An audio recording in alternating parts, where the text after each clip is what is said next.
by boat to the other side of the lake.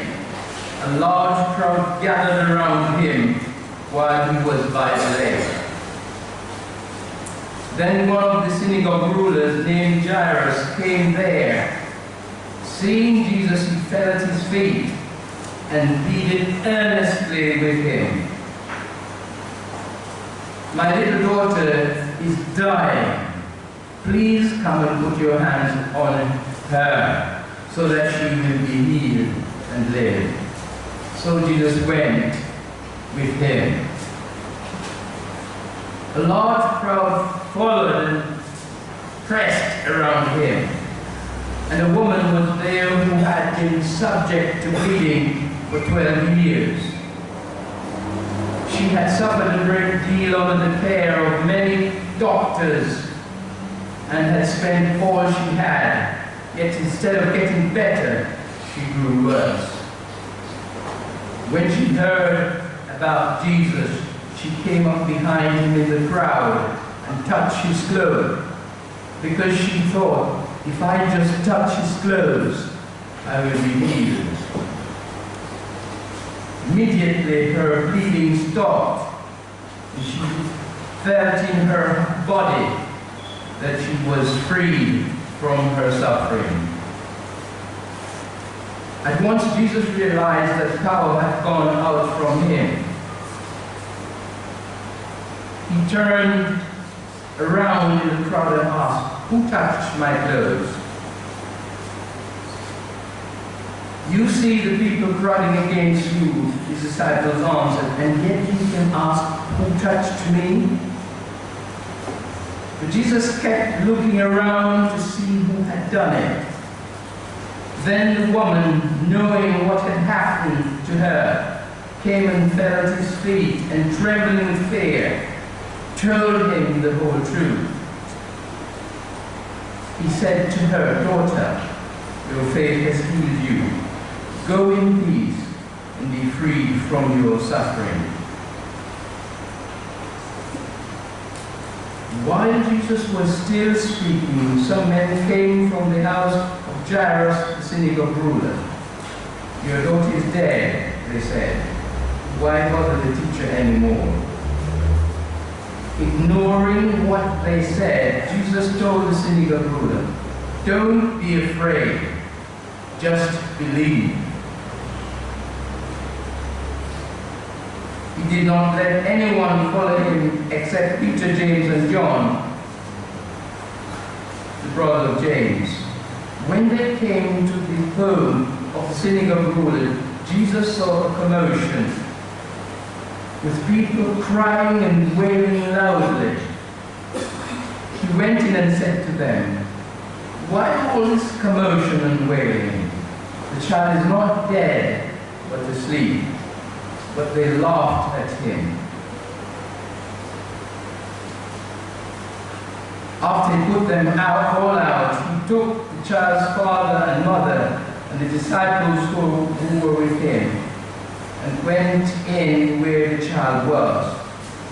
He took her by the hand and said to her, "Talitha koum," which means, "Little girl, I say to you, get up." Immediately the girl stood up and walked around. She was 12 years old.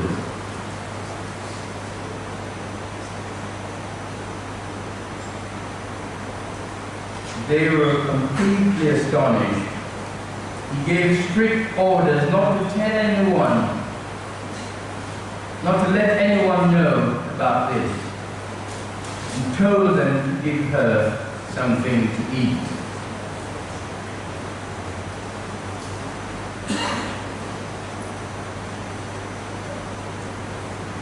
Now, I was here last Friday evening, and I had two things in my mind. It was a literal preparation for the sports day, and I wanted us to win. But also I was sort of seeking affirmation or confirmation for what I would say this morning. And as I came in, there was a great excitement. People were talking about football, World Cup, Brother Stanley was in the center of it.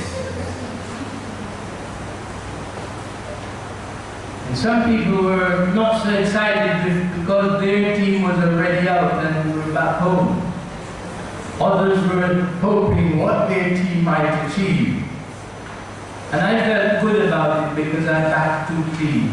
Brazil, they were nearly not yet out, I think, but they were almost out. But England was still in. All my family still lives in England, and I know some people, one or two people who are actually playing in the England team. Now, after all this excitement, it was Sister Kadeen's duty to sort of pull things together. And she asked this amazing question. She said, what it is about God that excites you? Just as you're being excited about the football, what it is about God that excites you? And there was a big lull. Nobody said anything for a long time. And then Callie said, he was excited about the fact that God made us in his own image and likeness. And I sat back and I was really feeling great. The fact that a young boy could say he was excited about the fact that God dared to make us in his own image and likeness. And someone said, I can't remember her name, I wrote it down, and someone said that she was excited about the fact that God sent his only Son into a world. And she read the scriptures, she spoke the scriptures, for God so loved the world that he sent his only Son, that whoever believes in him should not perish but have eternal life. And someone, I can't remember if it was the same young lady, but said that I've got only one brother, and there was no way I could give him up for anybody. And yet God sent his only Son. And Carol, who is one of the youngest in our group, said she was excited because Jesus healed a little girl and gave her back to her parents, and they were all happy. And that helped me. I felt really some sort of affirmation about what I wanted to say this morning. I'm going to talk about Jesus healing Jairus' daughter, and I'm going to focus a little bit on love and faith as it comes through in the story. Jesus healing Jairus' daughter. I spoke with Carol afterwards and asked her how old she was, and she said she's 11. And I told her that the passage said that Jairus' daughter was just a year older, 12 years old. Be excited about something that is relevant to where you're at.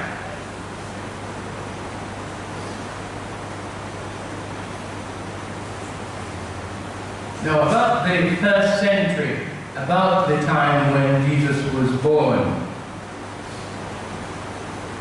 there was no prophetic voice in the land of Israel.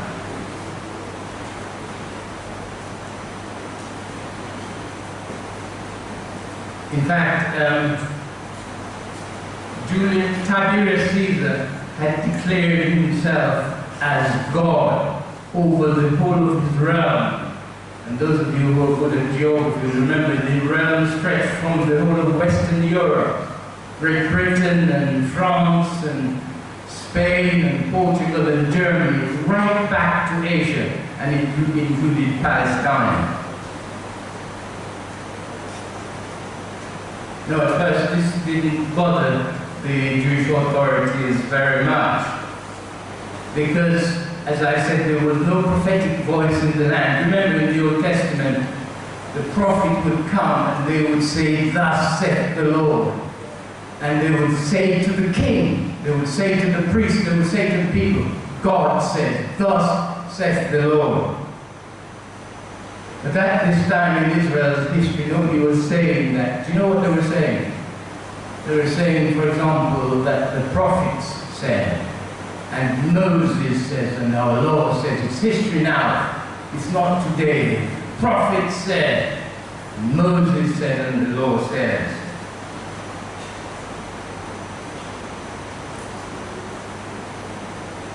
And then came John the Baptist, who preceded Jesus. And he came from the wilderness and was challenging people about repentance. In other words, as he looked around and he saw what was happening, he challenged people about repentance. And you know what they said? They totally dismissed him because they said he was a desert man.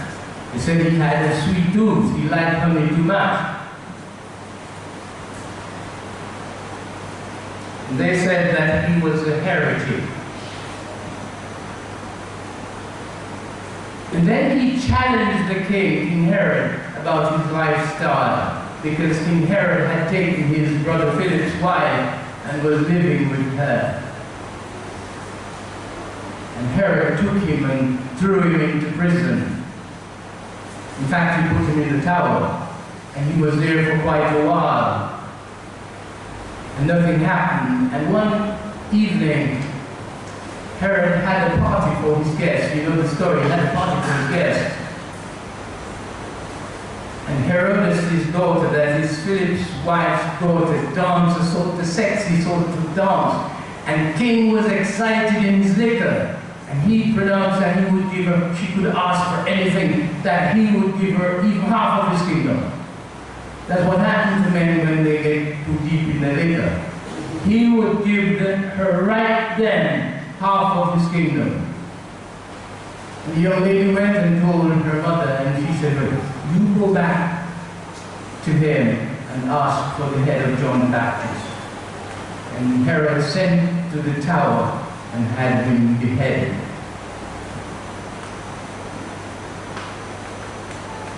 Then came this radical teacher from Nazareth, Jesus of Nazareth, the man of Galilee. And the Jewish authorities were rattled because of what he was saying. They were wary of Rome and frightened of this Jesus of Nazareth because of his proclamations. This Nazarene was saying all kind of things that frightened him. His ministry was characterized by the things that he was saying, by his great miracles, supernatural deeds he was performing, by the great crowds that got him. I want us to listen to some of the things he was saying. I want us to listen to some of the things that Jesus was actually saying. People were saying that he must have been John come back from the dead. Others are saying he was some Isaiah or some great prophet and so on. And then they came to him and they said to him, we want you to identify yourself, to say who you are. And they said, look, Moses gave us the bread from heaven. Give us a sign. And Jesus said, it wasn't Moses who gave you that bread, it was my Father. It wasn't Moses who gave you that bread, it was my Father. Can you see what he's saying? He's saying that he was a son and Moses was only a servant. It wasn't Moses who gave you that bread, it was my Father. And then he said, your fathers ate the bread in the wilderness. He said, they're all dead. He said, I am the living bread that came down from heaven, that the man may eat thereof and live forever and not die. And he challenged them to eat of this bread and live forever. If anyone eats of this bread, he will live forever. And he said, if the Son sets you free, you're free indeed. In his great Sermon on the Mount, he said, you've heard that it was said that you should love your neighbors and hate your enemies. He said, but I say unto you, I tell you, love your enemies and pray for those who despitefully use you and persecute you. Why? so that you may be sons and daughters of your Father in heaven.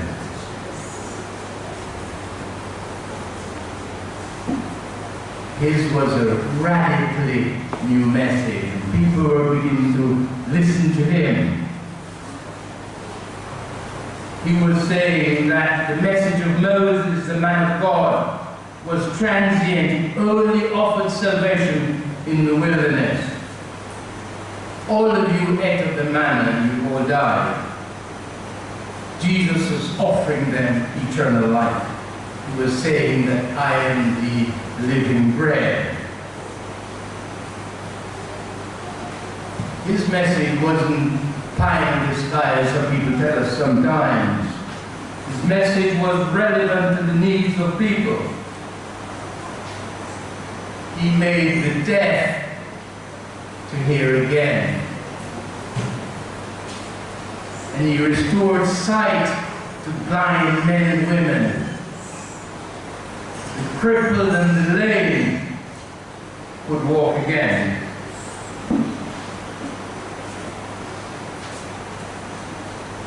Poor old Jairus, like all the synagogue leaders, were warned that they ought to be careful about this Nazarene. They couldn't stop him from coming into the synagogues, but they warned him about Jesus. They challenged all the leaders about this Jesus of Nazareth because they were concerned about unfavorable news getting through to Rome. In fact, Jesus had a member of his own disciples who was a member of the Zealots, and the Zealots was the fiercest group in opposition to Rome. And Jesus had Simon the Zealot as one of his disciples, and the authorities were frightened.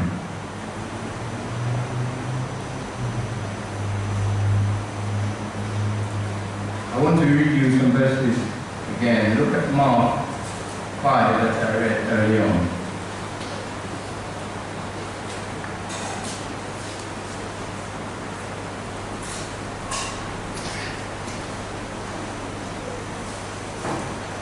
We're going to pick it up at verse 21, just where I started. When Jesus had crossed over by boat to the other side of the lake, a large crowd gathered around him while he was by the lake. Then one of the synagogue rulers, named Jairus, came there. Seeing Jesus, he fell at his feet and pleaded earnestly with him. My little daughter, he said, is dying. Please come and put your hands on her so that she will be healed and live. So Jesus went with him.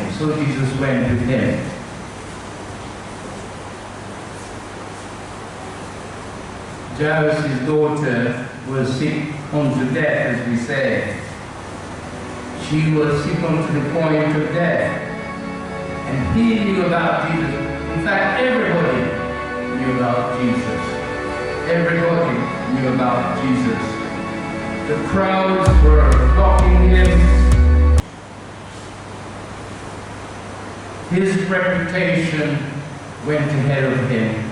The crowds were flocking him everywhere he went.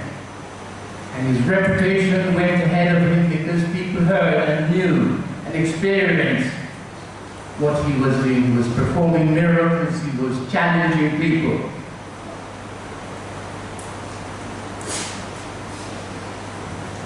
Jairus was one of the two people who had no right to be in the crowd. The other was the woman with the issue of blood. I'm not going to say anything about her. But those two, you can look at it in Leviticus chapter 23, she had no right to be in the crowd. Neither did Jairus, because he was challenged by the authorities in Jerusalem. that because of the political situation in Rome, he should be careful not to have anything to do with this Nazarene, let alone getting into a compromising situation with him in a crowd. Jairus was never conscious that he was doing anything wrong. All that was in his mind, please God, don't let my daughter die. That's all he was thinking. Please God, don't let my daughter die. And all this time, it seemed to him that Jesus was slowing things down. He was showing no urgency, despite the fact that Jairus told him that his daughter was sick unto death. He's bothering himself about something else that happened. He's saying that somebody touched me in that crowd. And the disciples are saying to him, Lord, look, the crowd is thronging you, nobody touched you, they just bounced against you. Nobody's actually touching you. Jesus said, yes, somebody touched me because I feel power has gone out from me.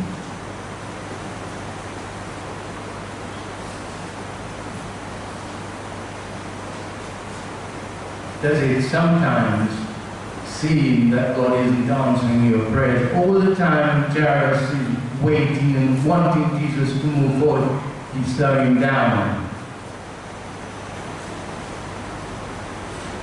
Does it sometimes seem to you that God is taking too long when we pray? Love, says the scriptures, bears no record of wrongs. It hasn't got any rules.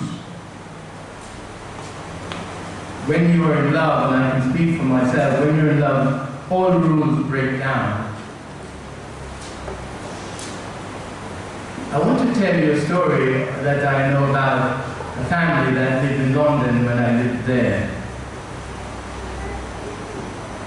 This woman was a chronic sufferer from diabetes.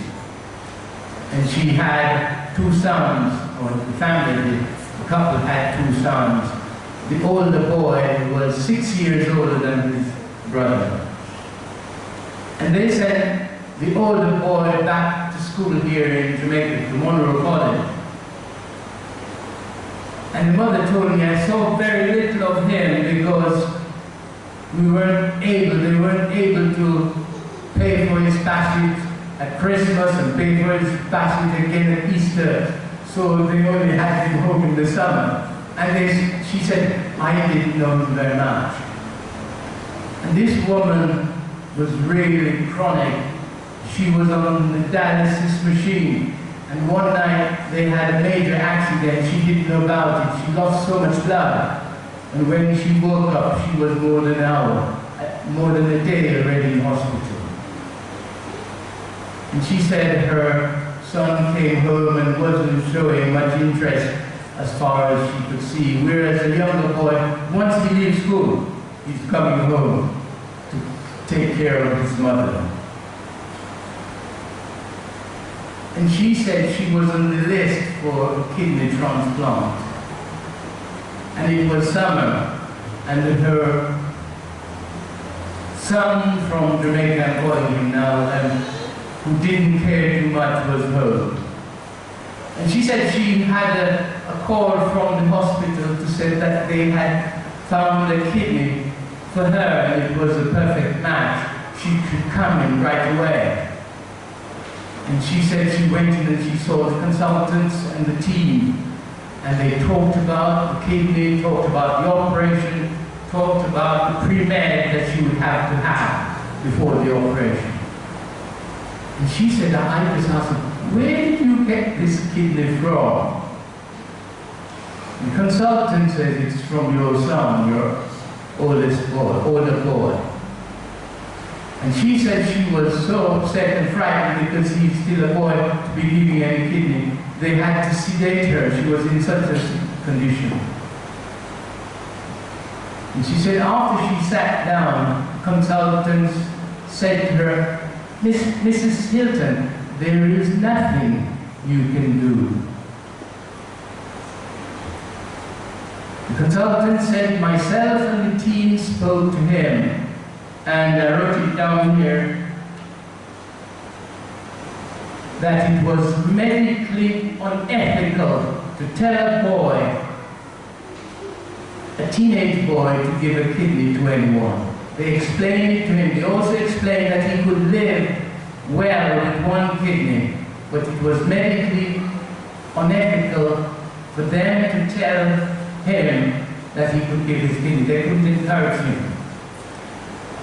The consultant said to her, your boy is a very intelligent boy. He never said anything while we were talking to him.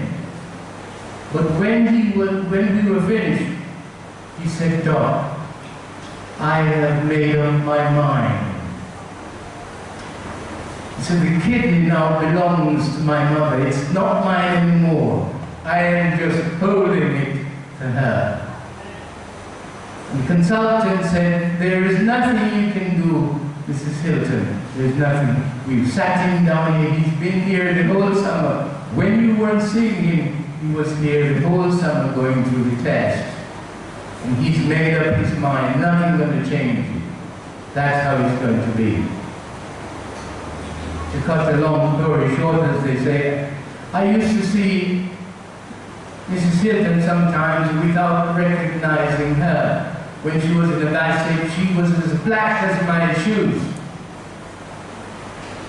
And she told me, I saw her again after 10 years, and she said, Albert, it's the best 10 years of my life that I can remember, even from my childhood.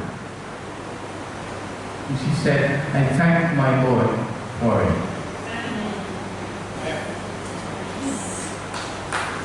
Jairus loved his daughter.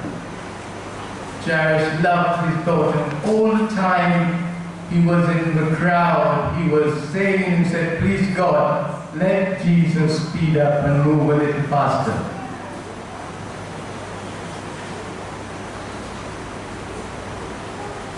Jesus slowed down so much that the next thing Jairus knew was that message had come from home that his daughter, it was too late. His daughter was dead. Let's look at Mark again, Mark 5, 35 to 36.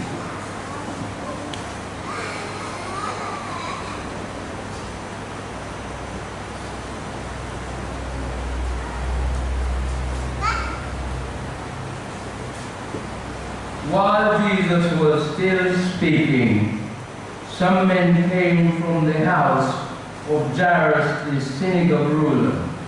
Your daughter is dead, they said. Why bother the teacher anymore?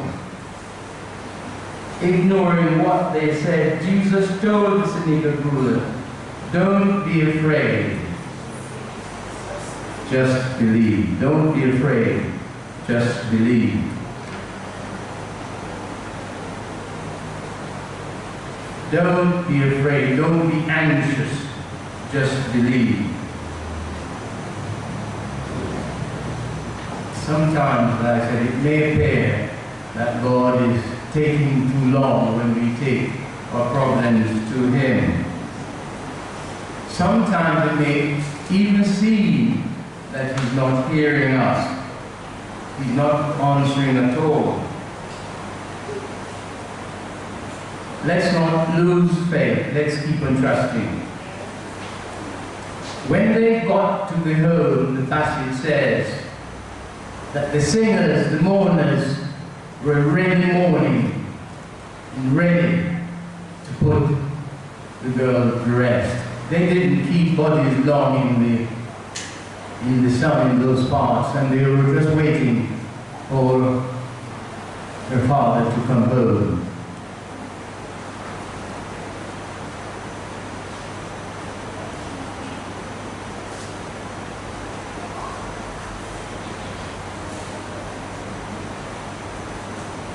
When they got to the home, Jesus said, why all this commotion and wailing? That's verse 39. Why all this commotion and wailing? The child is not dead, but asleep. But they laughed at him. And Mark says, after he put them all out, he took the child's father and mother and the disciples who were with him, that's Peter, James, and John, and went in where the child was. He took her by the hand and said to her, Talitha kum, which means, little girl, I say to you, get up. Immediately, the girl stood up and walked around. She was 12 years old. I can't believe anything could be greater than that for a family. At this, they were completely astonished. He gave strict orders not to let anyone know about this, and told them to give her something to eat. When anything happens in England, whatever it is, the first thing people give is a cup of tea. Even if you can't drink it, they want you to have a cup of tea. Let's not lose heart. Let's keep trusting. You may be here this morning, you may be wondering, what on earth is happening in my situation? It may not be your daughter who's dead, but it may be a real problem you're going through in your life. Jesus is saying to you, don't be afraid, don't be anxious, only believe. Don't let circumstances control you. Don't let circumstances dictate to you. For God so loved the world that he gave his one and only Son, so that we shouldn't perish, but that all who believe in Jesus will have salvation. Salvation from sin, eternal life, and salvation from our problems. All who believe in Jesus should not perish, but have eternal life. The gospel is about God's love and our faith to trust in Jesus. The gospel is about God's love and it's about our faith to dare to trust in Jesus.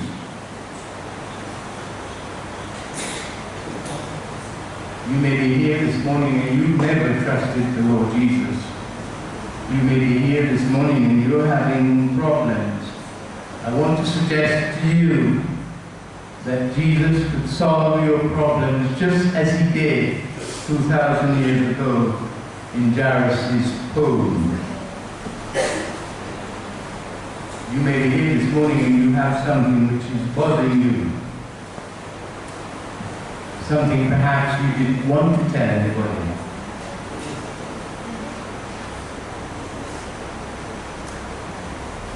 I want to invite you to come forward just so that we can pray together about it. Whatever it is, whether it's a financial situation, whether it's a relational situation, whether it's a problem at work, whether it's a problem at school.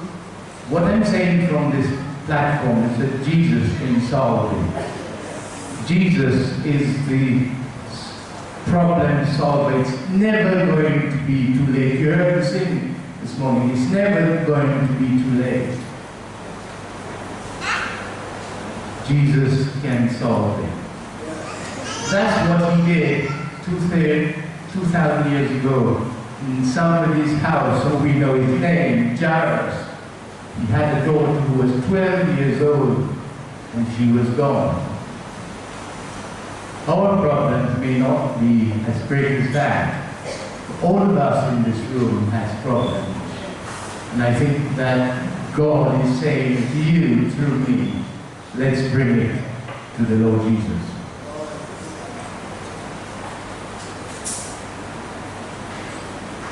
I want us to close by singing the hymn number 473.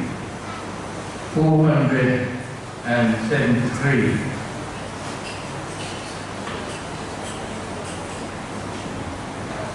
And I want to say to you that during the singing of this hymn, if you feel there's something you want to tell the Lord Jesus about, you needn't tell it to me, just come forward and we will pray about it. Just as I am without one plea, 473, but that thy blood, that is the blood of the Lord Jesus, was shed for me, and that thou bidst me come to thee, O Lamb of God, I come. I come. You may be coming to the Lord Jesus for the first time. You may be coming to him for a problem that you're concerned about.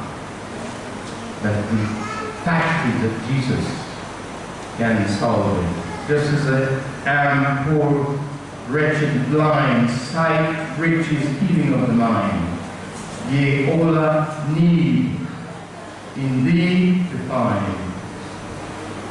O Lamb of God, I come. We're going to stand now and sing this hymn, and if you feel that the Lord Jesus is speaking to you at all, please come and we pray with you.